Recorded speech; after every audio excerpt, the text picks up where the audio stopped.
Hello everyone and welcome back. मैं हूँ Saima and you are watching science tutorial. Keep your study to next level. So friends, जैसे कि आपने last lecture में हमें nomenclature of organic compound start किया था और उसमें हमने कुछ जनरल इंट्रोडक्शन पढ़ी थी। आज हम जो उसका फॉर्मेट है नॉमेनक्लेचर का उसको डिटेल में डिस्कस करने जा रहे हैं। तो सबसे पहले हम पढ़ते हैं वर्ड रूट। तो आज के टॉपिक स्टार्ट करने से पहले जो है हमारे पास वर्ड रूट, हम पहले देख लेते हैं कि जो हमारे पास फॉर्मेट था वो क्या था। फॉर्मेट कुछ इस तरह का था। ये वर्ड रूट, इधर था हमारे पास प्राइमरी प्रीफिक्स, इधर था primary suffix, then again secondary prefix और यहाँ पर था हमारे पास सेकेंडरी सुफिक्स। ठीक है, और जो सबसे पहले हम डिस्कस करने जा रहे हैं वो है WR, that is word root. अब ये वर्ड रूट क्या होता है? अब वर्ड रूट हमें क्या बताता है नॉमेनक्लेचर में? वर्ड रूट हमें बताता है कि जो हमारे पास लीनियर चेन होती है कार्बन एटम की, suppose this is a linear chain, इसके अंदर कितने कार्बन एटम प्रेजेंट हैं, यानी कि number of carbon atom present in the linear continuous chain. और इसको मेन चेन भी कहते हैं और पेरेंट चेन भी कहते हैं। ठीक है, हम एक और चीज़ पढ़ते हैं, पेरेंट चेन क्या होती है। ठीक है, पेरेंट चेन हम किसको कहेंगे? Suppose this is a chain, ये जो चेन हमने लिखी हुई है कार्बन एटम की, यही आ गई एक चेन और इसमें साथ में कुछ ब्रांच लगी हुई है। अब देखना जो हमारे पास पेरेंट चेन कौन सी होगी? पेरेंट चेन होगी जिसमें नंबर ऑफ कार्बन एटम ज़्यादा होंगे। जो लॉन्गेस्ट चेन होती है उसको हम मेन चेन और पेरेंट चेन कहते हैं। किसको? लॉन्गेस्ट चेन को। लॉन्गेस्ट चेन यानी कि इसमें ज़्यादा नंबर ऑफ कार्बन एटम है। अगर हम इधर से इधर जाएं, ठीक है, कैसे? Suppose this is a chain, इसमें कितने हमारे पास कार्बन एटम है? 1 2 3 4 एंड 5। अगर हम यहाँ से नीचे आएँ 1 2 3 4 5, इस केस में हमारे पास नंबर ऑफ कार्बन एटम दोनों सेम हैं। अब हम ऐसे लें या ऐसे हैं लें, दोनों सेम है, दोनों में कोई फ़र्क नहीं पड़ेगा। बट अगर हमारे पास नंबर ऑफ कार्बन एटम कुछ इस तरह है, रेंज है,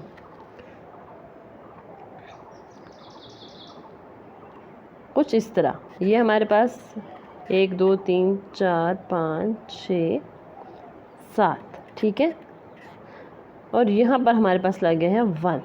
अब देखो हमारे पास हमने देखना है कि नंबर ऑफ कार्बन एटम कैसे ज़्यादा है, आगे जाते हुए या नीचे आते हुए। 1 2 3 4 5 6 एंड 7, और हम अगर इधर से नीचे आ जाते हैं 1 2 3 4 1 2 3 4 5 एंड 6, ठीक है। अप से डाउन अगर हम तो हमारे पास 6 है, 1 2 3 4 5 6। अगर हम सीधे आगे जाते हैं तो हमारे पास 7 है। दस इन दिस केस जो हमारे पास पेरेंट चेन और मेन चेन कौन होगी? ये वाली लॉन्गेस्ट चेन, जिसमें हमारे पास ज़्यादा कार्बन एटम है, यानी कि कार्बन कितने हमारे पास? 7। तो इसको हम कहेंगे पेरेंट चेन और मेन चेन। होप आपको अब समझ आ चुका होगा कि पेरेंट चेन और मेन चेन किसको कहते हैं, जिसमें हमारे पास नंबर ऑफ कार्बन क्या होते हैं? ज़्यादा। ये आ गई हमारे पास पेरेंट चेन, ठीक है। और जो ये नीचे वाली है इसको हम पेरेंट चेन कंसीडर नहीं करेंगे क्योंकि इसमें कार्बन एटम कम है। Got it?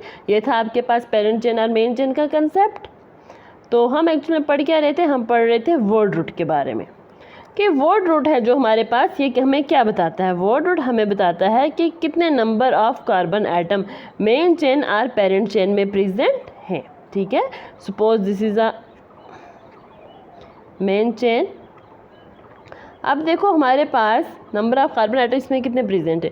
1 2 3 4। जितने कार्बन एटम प्रेजेंट होंगे उसके लिए एक वर्ड रूट होगा, वो हम यूज़ करेंगे। अगर हमारे पास कार्बन एटम जैसे हमने इस केस में देखा 4 है, तो इसके लिए जो हमारे पास वर्ड रूट लगेगा वो क्या लगेगा? बुट, ठीक है। यानी कि अगर जब हम नेम देते हैं, नेमिंग करते हैं, वो आगे हम पूरे स्टेप पढ़ेंगे, आपको बिल्कुल क्लियर हो जाएगा।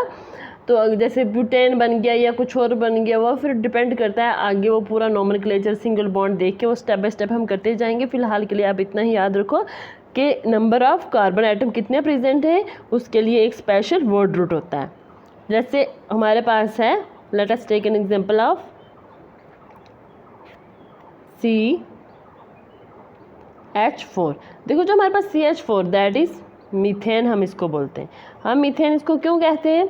क्योंकि इसमें जो नंबर ऑफ कार्बन आइटम कितने कार्बन है इस पूरे CH4 में, इसको हम ऐसे भी लिख सकते हैं, एक जस्ट अ सेकेंड, हम इसको ऐसे भी लिख सकते हैं CH4, H4 आ गया, ये क्या बन गया? मीथेन।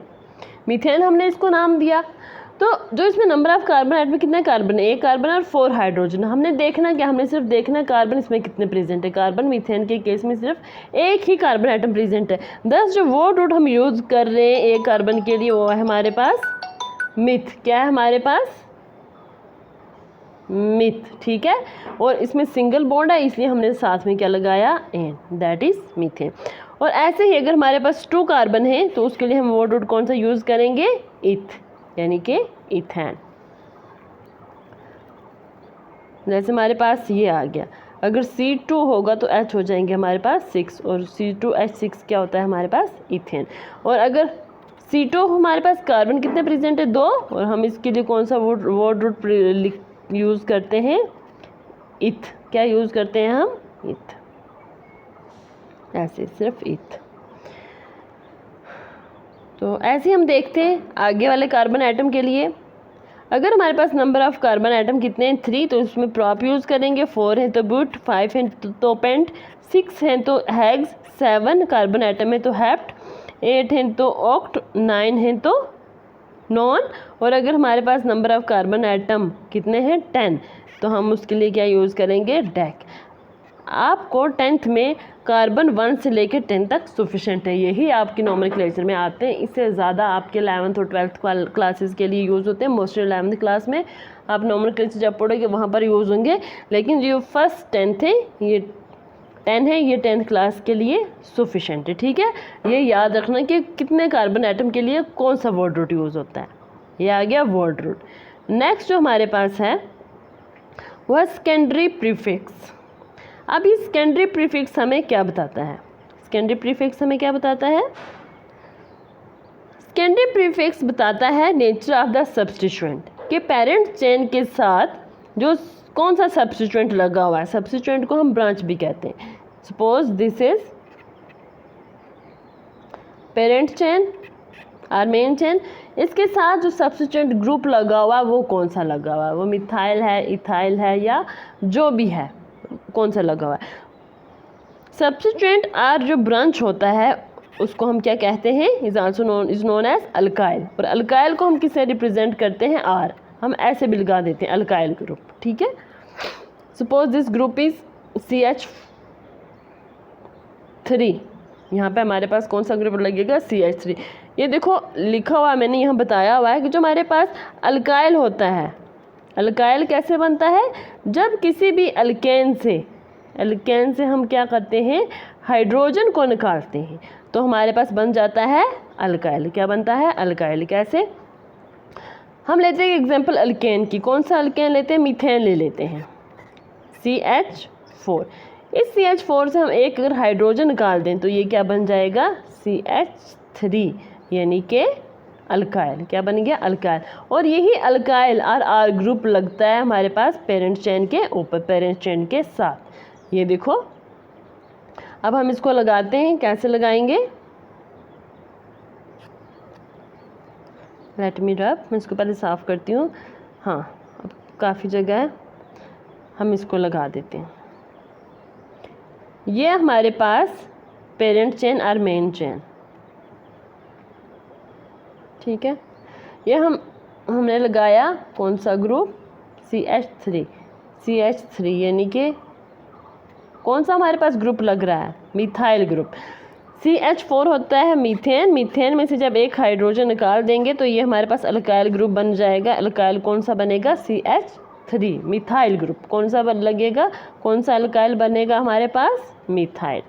ये आ गया CH3। हम इसको ऐसे भी लिख सकते हैं, H को इधर रिप्रेजेंट कर सकते हैं या डायरेक्टली ऐसे भी लिख सकते हैं CH3। अगर हमारे पास एक इथाइल ग्रुप लगा हुआ है, सॉरी मिथाइल ग्रुप लगा हुआ है, ठीक है, जैसे कि ये लगा, अगर हमारे पास एक मिथाइल ग्रुप लगा हुआ है तो हम उसके लिए जब नॉमेनक्लेचर में मिथाइल यूज़ करेंगे, ये आ गया, सीधा नॉमेनक्लेचर में मिथाइल यूज़ करेंगे। और अगर हमारे पास सपोज के दो लगे हुए हैं, यहाँ भी लग सकते हैं, यहाँ भी लग सकते हैं, किसी भी पोजीशन पर हो सकते हैं, तो हम क्या यूज़ करेंगे, जो सेकेंडरी प्रीफिक्स हम यूज़ करेंगे डाई मिथाइल, अगर हमारे पास दो हैं। ऐसे ही हमारे पास अगर सपोज इथाइल लगा हुआ है, इथाइल क्या इथेन से निकलेगा, दैट इज़ C2H6 से जब हम एक हाइड्रोजन को रिमूव करेंगे ये हमारे पास बन जाएगा C2H5, दैट इज़ इथाइल। तो हम कौन सा word root use, sorry secondary prefix use करते हैं, इथाइल। कौन सा यूज़ करते हैं, इथाइल। और अगर दो इथाइल ग्रुप लगे हैं तो डाई इथाइल, अगर तीन तो ट्राई इथाइल, ऐसे ही एंड सो ऑन। दस जो सेकेंडरी प्रीफिक्स होता है हमारे पास वो हमें क्या बताता है, नेचर ऑफ द सब्स्टिट्यूएंट। जो सब्स्टिट्यूएंट अटैच है मेन चेन और पेरेंट चेन के साथ, ठीक है, वो कौन सा, ये हमें कौन बताता है, ये हमें बताता है सेकेंडरी प्रीफिक्स, ठीक है। सब्स्टिट्यूएंट हो गया हमारे पास ब्रांच, देखो ये मेन चेन है और इसके साथ ये ब्रांच लगी है इसकी, ठीक है, इसे यहाँ से ब्रांच निकल गई है, इसलिए सब्स्टिट्यूएंट को ब्रांच भी कहा जाता है, ठीक है। होप आपको ये समझ आया होगा। अब हम नेक्स्ट चलते हैं। नेक्स्ट हमारे पास प्राइमरी प्रीफिक्स। अब प्राइमरी प्रीफिक्स हमें किसके बारे में बताता है, ये बताता है नेचर ऑफ ऑर्गेनिक कंपाउंड में, कि कोई भी कंपाउंड अगर हमारे पास प्रेजेंट है वो साइक्लिक है और एसाइक्लिक। साइक्लिक कौन सा होता है, जो रिंग की फॉर्म में हो, ठीक है, यानी कि जिसका फर्स्ट और लास्ट कार्बन, अगर हम इसको ऐसे कार्बन के फॉर्मेट में लिखें, ऐसे लिखेंगे कार्बन, ये आ गया हमारे पास कार्बन के फॉर्मेट। अगेन मैं दोबारा लिख लेती हूँ थोड़ा सा ऊपर, यहाँ पे अच्छा नहीं लिखा गया, इसी की जगह पर लिखती हूँ।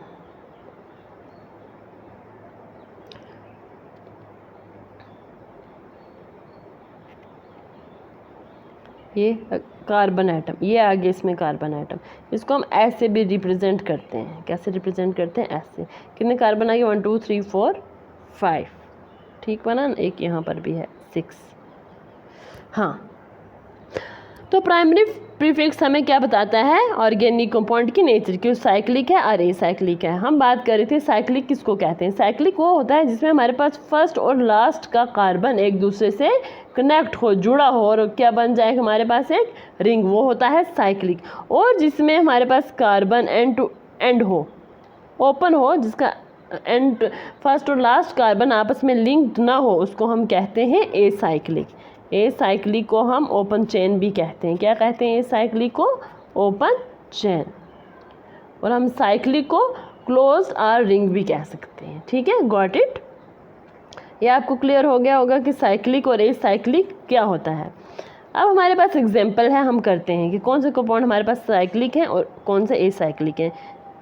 ये देखो, ये आ गए हमारे पास साइक्लिक कंपाउंड और एसाइक्लिक। ये कंपाउंड आगे हमारे पास, ये है स्टेट चेन, ब्रांच चेन, और ये हमारे पास आगे साइक्लिक अल्केन। ये जो state chain and branch alkane है, ये है एसाइक्लिक। देखो इन दोनों के केस में हमारे पास क्या है, जो कार्बन है वो कनेक्टेड नहीं है एंड टू एंड। इसको हम ऐसे भी लिख सकते हैं, अगर हम कार्बन के फॉर्म में लिखें सी सी सी सी सी सी सी ऐसे, ठीक है। और ये जो लाइंस की फॉर्म में हम लिखते हैं, ठीक है, ऐसे ऐसे ऐसे ऐसे स्ट्रक्चर बनाते हैं, इसको हम क्या कहते हैं, बॉन्ड लाइन नोटेशन। क्या कहेंगे हम इसको, bond line notation. Got it, ये क्लियर हो गया। अब कोई कंपाउंड साइक्लिक है या एसाइक्लिक है, ये हमें कौन बताता है, ये हमें बताएगा प्राइमरी प्रीफिक्स। कौन बताएगा हमें, प्राइमरी प्रीफिक्स। तो अगर हमारे पास एसाइक्लिक है तो हम कोई सा भी वर्ड रूट यूज़ नहीं करेंगे, और अगर हमारे पास कंपाउंड जो है वो साइक्लिक है तो हम कौन सा वर्ड रूट यूज़ करेंगे, हम वर्ड रूट यूज़ करेंगे साइक्लो। कौन सा वर्ड रूट यूज़ करेंगे? Cyclo. In case of open chain RH cyclic compound no primary prefix is use, no primary prefix is use. ठीक है, ये बात याद रखना, क्योंकि वो साइक्लिक है ही नहीं तो हमने वर्ड रूट किसके लिए इस्तेमाल करना है। बट इन साइक्लिक कंपाउंड में हमने क्या यूज़ करना है? कौन सा प्रीफिक्स लगेगा? साइक्लो। कौन सा प्रीफिक्स लगेगा? साइक्लो। जैसे ये है हमारे पास, और भी बहुत सारी रिंग्स हैं बनती हैं, ये ऐसे, ये देखो ये ऊपर बनी हुई है हमारे पास। यहाँ पे हमारे पास कौन कौन सी रिंग बनी हुई है? साइक्लिक और ए साइक्लिक। कौन कौन सी? साइक्लिक और ए साइक्लिक। ये आ गई हमारे पास साइक्लिक एल्केन। ये देखो ये देखो ये देखो ये देखो ये देखो, ये 3 मेंबर्ड, 4 मेंबर्ड, 5 मेंबर्ड, 6 मेंबर्ड और ये 7 मेंबर्ड रिंग। ये 4 और ये 3। ये हमारे पास आ गए ए साइक्लिक कंपाउंड और ये आ गए cyclic compound. A cyclic compound में कोई प्रीफिक्स यूज़ नहीं होगा, बल्कि जो साइक्लिक कंपाउंड में उसमें हमारे पास कौन सा प्रीफिक्स यूज़ होगा? साइक्लो। कौन सा प्रीफिक्स यूज़ होगा? साइक्लो। कौन सा प्राइमरी प्रीफिक्स यूज़ करेंगे? साइक्लो। 10 जो प्राइमरी प्रीफिक्स होता है ये क्या बताता है?